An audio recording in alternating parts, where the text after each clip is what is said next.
அது வந்து சார் நீங்க அன்னைக்கு ஆபரேஷன் பண்ணும்போது கரண்ட் போச்சுல சார். ஆமா. மண்ணெண்ணெய் விளக்கு வச்சு நீங்க ஒர்க் பண்ணிருந்தீங்க. நான் கீழே இருந்த ஹெல்மெட்டை தூக்கி இந்த பக்கம் வைக்கிறேன்னு சொல்லி தெரியாம தூக்கி வயிற்றுக்குள்ள வச்சுட்டேன் சார். நீங்களும் குத்து மதிப்பா அரிசி மூட்டை தைக்கிற மாதிரி தச்சு விட்டீங்க சார். அதான் நீ தச்சுக்கிட்டு இருக்கும் போது 7-8 தடவை நூல் வந்துச்சா? ஆமா சார். இருந்தாலும் ஹெல்மெட்ட உள்ள வச்சு தச்சது கொஞ்சம் ஓவர் தான். ஏமா என்ன மாமா ஒரே கும்பலா வந்துட்டு போறாங்க? அது ஒண்ணு இல்லம்மா, மாமா வந்து வேல்டே வியக்கிற அளவுக்கு ஒரு ஆபரேஷன் ஒண்ணு பண்ணிட்டேன். அதுக்கு அங்க லைன் சிக்கல இருக்குல்ல, அங்க இருந்து ஒரு டொனேஷன் கொண்டாதாங்கம்மா. நான் சொன்னேன் செக்கா வேணாங்க, கேஷா கொடுத்தா கொஞ்சம் பெட்டர்மெண்டா இருக்குன்னு சொன்னம்மா.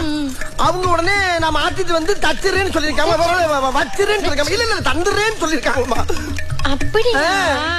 என் புருஷன் சமத்து. ஆமா அப்படியே முருகா, நான் பண்ற ஆபரேஷன் பூரா கொலைகேசா மாறி எப்ப யாரும் ஆயிரம் போல் இருக்கே, நான் என்ன பண்ணுவேன்?